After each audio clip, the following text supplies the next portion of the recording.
Ladies and gentlemen, there were times during this pandemic, many of the governors did not feel the U.S. federal government was doing enough to help the states, especially when it came down to ventilators and PPE and other things. I know we've heard from many of the governors. Cuomo is another one. So this came out on NPR May 19th, 2020. California, Governor Newsom, federal government has responsibility to help states recover. So I'm going to go ahead and play this audio.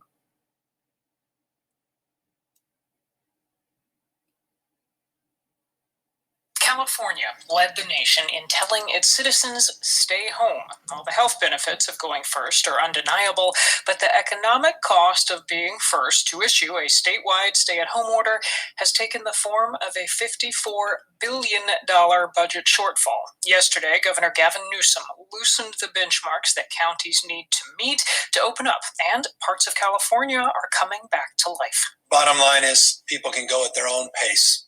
And we are empowering our local health directors and county officials that understand their local communities and conditions better than any of us. Here to talk more about how California is trying to balance economic and public health needs is the governor, Democrat Gavin Newsom. Governor, welcome back to All Things Considered. Great to be with you. Thanks for having me.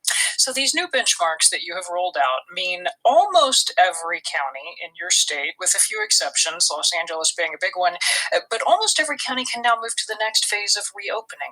And my first question to you is, why now, when confirmed cases of COVID-19 in your state are still going up by thousands a day? Yeah, because we've seen stability. We never experienced the peaks that many other parts of the country experienced. And we're seeing not only stability, but we're seeing a decline over a 2-week extended period of hospitalizations, the number of patients in our ICUs. And while you're correct, we're seeing total number of positive cases rise. We're also seeing exponential increase in testing. And what I mean by that, a month ago, we were doing about 2,000 tests a day.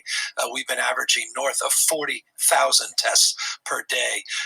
And our ratio of positives to total tests has also been stable for many, many weeks. To quote some of your own words back at you, though, you have said testing is not yet where it needs to be. You have said California needs 3 times as many contact tracers as you have. I mean, how nervous are you about being able to reopen and that the virus is contained enough to keep Californians safe? Well, not only have we exponentially increased testing, and we're seeing increases that are growing by thousands every single day, well on our way. But growing it does not mean it's where it needs to be.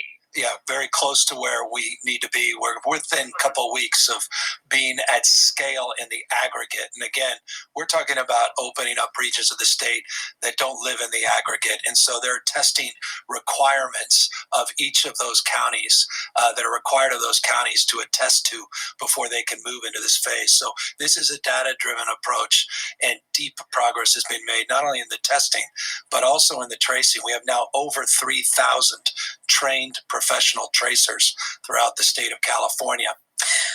Let me turn you to that $54 billion deficit. Your office is also projecting maybe as high as 25% unemployment this quarter, a quarter of Californians out of work.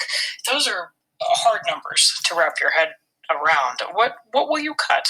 Well, those are Depression-era numbers, and they're numbers that you'll see across this country by some estimates. And Jerome Powell testified on this today. This has been the biggest shock we've seen in living memory. And Jerome Powell, the chairman of the Fed. Yeah, talking in terms of 20+% unemployment. So by no means unique to California, though the shock to the system here has produced, just since March 12th, 4.8 million people filing for unemployment insurance. The system has also been shocked, as you correctly referenced, with a $54.3 billion budget deficit.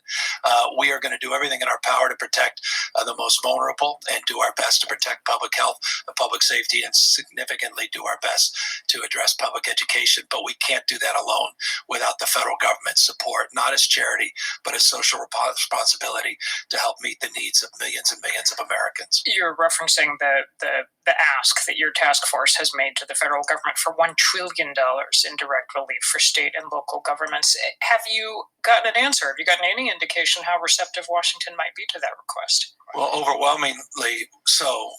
Not only was there an answer, there was action by Speaker Nancy Pelosi, the Democrats in the House. Look, I'm not naive. They moved a package forward well north of that, but well within the frame.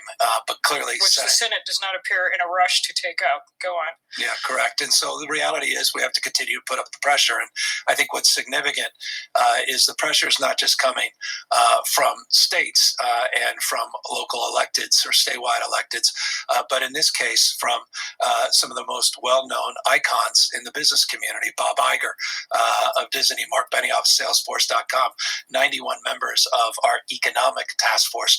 It's a remarkable distillation of some of the best and the brightest minds that happen to be Californians, all from an economic prism, making the same case that cities and counties and states are making from a budgetary perspective. I have to ask, if that money is not forthcoming or if it doesn't come soon, again, to my question, I mean, there are painful cuts in the future for your state. Across the board, across the country. I don't think there's a state that will be spared. Now, many states are in a position like California where we have historic reserves, but you're correct.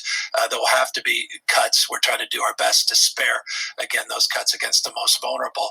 And that's why it's so foundational, fundamental that we get support from the federal government to focus on public health, public safety, and to help support our public education system. That was California Governor Gavin Newsom, a Democrat, joining us from Sacramento. Governor, thanks so much for your time. Great to be with you. You know, I'm actually not surprised. In order for this country to somewhat keep afloat, they are going to need a lot of help from the federal government, each state, you know, especially as long as you have a big population of your people not working. You don't have a choice. So California is one of many, but it certainly gives you insight of how bad financially a lot of these states are struggling. Please leave your comment and subscribe. Don't forget to hit on the notification bell, and I'll see you on the next video. And no, I do not believe America's coming back, y'all. I don't believe it. Peace, family.